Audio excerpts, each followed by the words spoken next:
ভারতের অন্যতম বড় স্ক্যাম এখন আমাদের সবার চোখের সামনে। আপনার আমার সবার টাকা চলে গেছে নেতা মন্ত্রীদের বাড়িতে, বিভিন্ন রাজনৈতিক দলের ব্যাংক অ্যাকাউন্টে। ইলেকট্রাল বন্ড, এই নিয়ে নানা মানুষের নানা প্রশ্ন। ইলেকট্রাল বন্ড কি, কেন সুপ্রিম কোর্ট থেকে এটাকে বাতিল করে দেওয়া হলো, এর জেরে কত টাকা লুট হলো, সেই সব প্রশ্নের উত্তর দেবো আজকের এই ভিডিওতে। তাই পুরোটা দেখতে একদম ভুলবে না। দিলে দাও, নাহলে জেলে যাও। না, এটা আমার কথা বলছি না, এটাই তো এখন স্লোগান হয়ে দাঁড়িয়েছে বিভিন্ন রাজনৈতিক দল।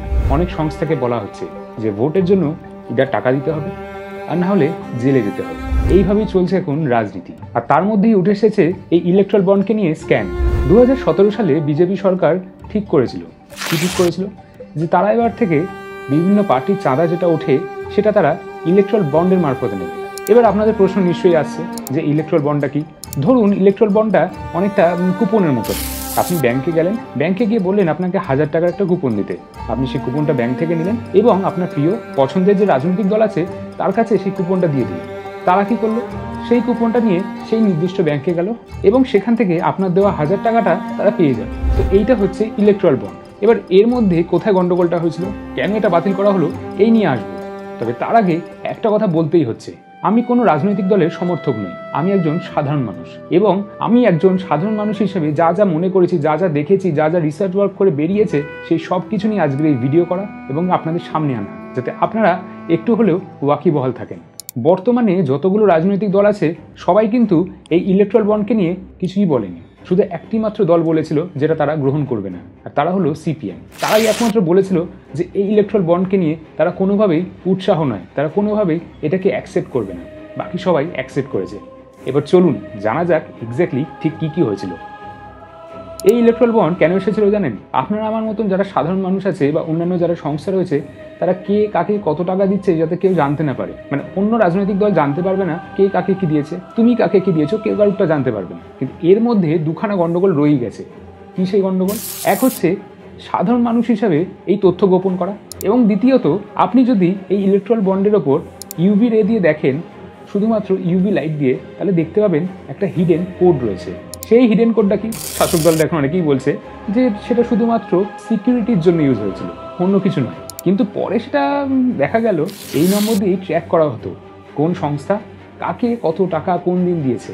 ধরুন এটা একটা রাজনৈতিক দল, এটাও একটা রাজনৈতিক দল। এই ইলেকট্রাল বন্ডে এ কত টাকা পেয়েছে সেটা শুধু এই জানে, এ কত টাকা পেয়েছে সেটা শুধু এই জানে। একে অপরের কথা কেউ জানে না। কিন্তু সবার মাথার ওপর যিনি বসে আছেন, যেই রাজনৈতিক দল, সবারটা সে জানতে পারছে। এবার শুধু এটা নয়, কিন্তু সবটাই জানবো। তবে তার আগে একজনকে ধন্যবাদ জানাতেই হচ্ছে, পুনাম আগারওয়াল, যার জেরেই এই গোটা ঘটনাটা সবার সামনে এসেছে, যার জন্য এই ঘটনাগুলো সবাই জানতে পারছে, বুঝতে পারছে যে কোথায় কোথায় গন্ডগোলগুলো হয়েছিল। তাই তাকে আগে ধন্যবাদ জানাতেই হচ্ছে আমাদের। এই ঘটনাটি যখন অনেকটা দূর এগিয়ে গেছে, মানে জল অনেকটা গড়িয়ে গেছে, তখন সুপ্রিম কোর্ট থেকে এই বছরের ফেব্রুয়ারি মাসে একটা নোটিশ জারি করা হয়। অর্থাৎ স্টেট ব্যাংক অফ ইন্ডিয়াকে একটা নির্দেশ জারি করে। কি সেই নির্দেশ? কারা কোন সময় ইলেকট্রাল বন্ডে টাকা পেয়েছিল, কত টাকা পেয়েছিল, কে দিয়েছিল, পুরো লিস্টটা তারা চেয়েছিল, জনসমক্ষে আনতে বলেছিল। এসবিআই কি করলো? এসবিআই বলল যে না, এখন এটা করতে সময় লাগবে, মোটামুটি 1 মাসের মতো সময় লেগে যাবে, এক্ষুনি দিতে পারবো না। সুপ্রিম কোর্ট আবার জোরাজোরি করলো, বললো না, এক্ষুনি তোমাদের দিতে হবে, এত বছরের ডেটা আমাদের এক্ষুনি চাই, ভোটের পরে দিলে হবে না, ভোটের আগেই দিতে হবে। সেই জন্য এসবিআই কি করলো? তারা দুটো লিস্ট বার করলো। ভালো করে দেখবেন, দুটো লিস্ট। একটা লিস্টে ছিল কারা কারা টাকা দিয়েছে, আর একটা লিস্টে ছিল কোন কোন রাজনৈতিক দল টাকাগুলো পেয়েছে। কিন্তু কে কাকে টাকা দিয়েছে, কোন দিন টাকা দিয়েছে, সেগুলো কিচ্ছু ছিল না। এই কেসটা আবার যথারীতি সুপ্রিম কোর্টের কাছে যায়। এবার সুপ্রিম কোর্ট কিন্তু এসবিআই এর ওপর অসন্তুষ্ট প্রকাশ করে এবং তারা জোর গলায় বলে যে পুরো লিস্ট একেবারে যত তথ্য আছে সবার সামনে নিয়ে আসতে হবে, কোনো রকম কিছু লুকিয়ে চুরিয়ে যাওয়া যাবে না। তারপরেই এলো সেই লিস্টটা, যেই লিস্টটা দেখে আপনার আমার সবার ঘুম ভেঙে যাবে। সেই লিস্টটা অনুযায়ী কোন রাজনৈতিক দল কত টাকা পেয়েছে সেটা ভিডিও শেষে বলবো। তবে তার আগে আরও কিছু ঘটনা রয়েছে এর সাথে জড়িয়ে, চলুন সে নিয়েই আলোচনা করা যাক। সেই রিপোর্ট অনুসারে জানা যাচ্ছে 2019 সাল থেকে 2024 সাল পর্যন্ত এই ইলেকট্রাল বন্ডের জন্য সংস্থাগুলো খরচ করেছিল প্রায় 12,000 কোটি টাকা। অর্থাৎ রাজনৈতিক দলগুলো প্রায় 12,000 কোটি টাকা পেয়েছে এই 5 বছরে। 12,000 কোটি টাকা, ভাবতে পারছেন? আমার আপনার আয় করা টাকা, যেখান থেকে আমরা আয়কর দিয়ে থাকি, ট্যাক্স দিয়ে থাকি, সেই ট্যাক্সের টাকায় এইভাবে রাজনৈতিক দলগুলোর কাছে টাকা গেছে। ভাবতেও অবাক লাগে। এবার এখানেও কিন্তু ভুল নয়, আপনি বলতেই পারেন একজন সংস্থা হিসেবে আমি যাকে ইচ্ছা যত খুশি টাকা দিতেই পারি। নিশ্চয়ই দিতে পারেন, আপনার কোম্পানির টাকা আপনি যেখানে ইচ্ছা দিন, আমরা কেন সেখানে নাক গলাতে যাব?